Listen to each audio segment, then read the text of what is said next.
জেলায় জেলায় সংকট সমস্যা তা থেকে উত্তরণের চ্যালেঞ্জার সম্ভাবনার কথা তুলে ধরতে চলছে ডিবিসি এক্সপ্রেস। ডিবিসি এক্সপ্রেস আজ সারাদিন আছে সুনামগঞ্জ জেলায়। সিএসআরএম ডিবিসি এক্সপ্রেসে আমরা আছি সুনামগঞ্জ শহরে, ঠিক সুরমা নদীর পাড়ে একটি মৎস্য কেন্দ্রে আছি। মৎস্য অবতরণ কেন্দ্র যেটা রাজধানীর বিভিন্ন অঞ্চল থেকে মাছ এসে এখানে বিক্রি হয় পাইকারি ধরে, এবং এই বাজার থেকে বিভিন্ন অঞ্চলে যায় বা বিভিন্ন হাটে যায় বিক্রির জন্য এখানে। কিন্তু আমরা জানতাম যে বাংলাদেশে 260 প্রজাতির যে মাছ পাওয়া যায়, এর মধ্যে বেশিরভাগ প্রজাতির মাছই হয় সুনামগঞ্জে।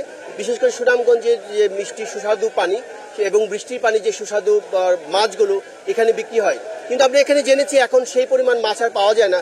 তো এই সুনামগঞ্জের হাওরে মাছ না পাওয়ার কি কারণ মনে করছে না? কারণটা আমি মনে করতেছি যে ছোট মাছটা মাইরে ফেলায়, যে সময় মাছটা বড় হইবার কথা এই সময় মাছটা বড় হওয়ার জন্য দেয় না। এরপরে বিলের মধ্যে যে ধরনের মনে করেন নিয়ন্ত্রণ রাখা দরকার, সেই ধরনের পদক্ষেপ মৎস্য মন্ত্রণালয় থেকে নেওয়া হয় না। বিলের মধ্যে যে কিছু কিছু বিল আছে, যে বিলের মধ্যে পানি থাকা অবস্থায় সেটা শেষ করতে হয়, কিন্তু এখন বর্তমানে যারা নিয়ে আসে তারা বিলে শুকাইয়ে মেরে দেয়, যার কারণে মাছের বীজ পর্যন্ত তারা মেরে ফেলে। এই ধরনের এই যে বিষয়টা সরকার এই দিকে নজর দিতে হবে। আপনাকে অনেক ধন্যবাদ আমাদের সাথে সংযুক্ত হলে। আমি জানতে চাইবো যে এটা হাওরের মাছ হারিয়ে গেছে, কিন্তু এখন চাষের মাছ বিক্রি হচ্ছে, তো সুনামগঞ্জের যে ঐতিহ্যটা হারিয়ে গেছে, তো আপনি একজন মাছ ব্যবসায়ী হিসেবে এটা কিভাবে দেখছেন?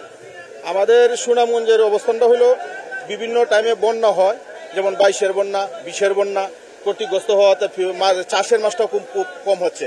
আর হাওরের মাছটা এই বছর যেহেতু মেঘ বৃষ্টি না হওয়াতে হাওরের মাছও কম হচ্ছে। আপনাকে ধন্যবাদ। আমরা একটু হাওরের মাছ কিছু আসছিল অবশ্য, যেহেতু পাইকারি বাজার, সেগুলো পাইকারি দরে বিক্রি প্রায় শেষ হয়ে গেছে। আপনি তো দেশি মাছ বিক্রি করছেন, হাওরে মাছ বিক্রি করছেন, তো এখন মাছ কম কেন আপনার কি মনে হচ্ছে? এখন মাছ কমের কারণ হচ্ছে পানির দিকে কম হয়েছে, লাউ শুকিয়ে যেতেছে, এগুলো দেশি মাছ কম, মাছ বড় হইতে পারে নাই, জায়গাতেই মরে যেতেছে।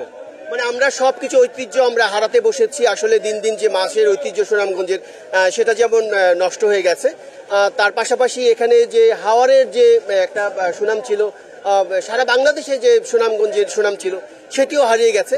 আসলে হাওরের মাছ যে হারিয়ে যাওয়ার কারণ এখানে যারা মাছ ব্যবসায়ী তারা সেটি বলছিলেন। আমরা যাব এখানকার জেলা প্রশাসক, তাদের কিছু করণীয় আছে কিনা, বিশেষ করে যে হারানো ঐতিহ্য ফিরিয়ে আনার ব্যাপারে, সেটি তারা আমরা দৃষ্টি আকর্ষণের চেষ্টা করব। তো সিএসআরএম ডিবিসি এক্সপ্রেস এই ছিল আমার কাছে এখানে। পরবর্তীতে আমরা অন্য কোথাও যাব, অন্য কোনো সমস্যা নিয়ে কথা বলবো। সে পর্যন্ত আমাদের সাথেই থাকবে।